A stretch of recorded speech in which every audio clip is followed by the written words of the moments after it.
Hello, welcome back everyone. မဆူတို့ဒီကနေ့လေ့လာကြရမယ့်စကားလုံးလေးကတော့မသိစိတ်ပေါ့နော်။ကျမတို့မှာ conscious mind နဲ့ unconscious mind နဲ့နှစ်ခုရှိတယ် conscious mind ကသိစိတ်ကျမတို့အခုလိုမျိုးပြောနေဆိုနေရဆိုတော့သိသိနဲ့ intentionally ပြောနေတာဒါပေမဲ့ဘယ်လိုပြောမလဲအုံနောက်ရဲ့လုံးဝကိုမှ deep ဖြစ်တဲ့ level တခုမှမသိစိတ်ဆိုတာရှိသေးတယ်ပေါ့နော်။ကျမတို့တခါလေကြာရင်မသိလိုက်ပါတာပဲလုပ်လိုက်တဲ့အရာတွေအများကြီးရှိတယ်အဲ့ဒါကိုဘယ်လိုခေါ်လဲဆိုတော့ subconscious လို့ခေါ်တယ်သူရဲ့အဓိပ္ပာယ်က unconscious ဖြစ်တယ်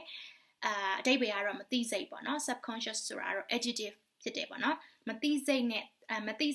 သုံးချင်တယ်ဆိုလို့ရှိရင်တော့ subconscious mind ပေါ့နော်မသိစိတ်ပေါ့နော် subconscious ကတော့မသိစိတ်တွင်ရှိသောပေါ့နော်သူက adjective ဖြစ်တယ်ပေါ့နော်For example, we need to connect your subconscious mind via meditating. ကျမတို့ရဲ့မသိစိတ်နှက်ဆိုင်နဲ့အလွှာပေါ့နော်မသိစိတ်ကိုဆက်သွယ်ဖို့အတွက်ကျမတို့တရားထိုင်သင့်နေပေါ့နော် I subconsciously tend to attach people when it comes to relationships နဲ့ပတ်သက်လာလို့ရှိရင်ကျမကလူတွေကိုလွယ်လေးနဲ့ attach လုပ်တယ်ပေါ့နော်လွယ်လေးနဲ့ဆွဲလန်းတတ်တယ်ပေါ့နော်မသိလိုက်ဖာတာပဲ right မသိစိတ်ကနေပြီးတော့လူတွေကိုဆွဲလန်းသွားတယ်ပေါ့နော် like attach ဖြစ်သွားတယ်ပေါ့Your subconscious mind could deliver evil messages. You have to be attentive.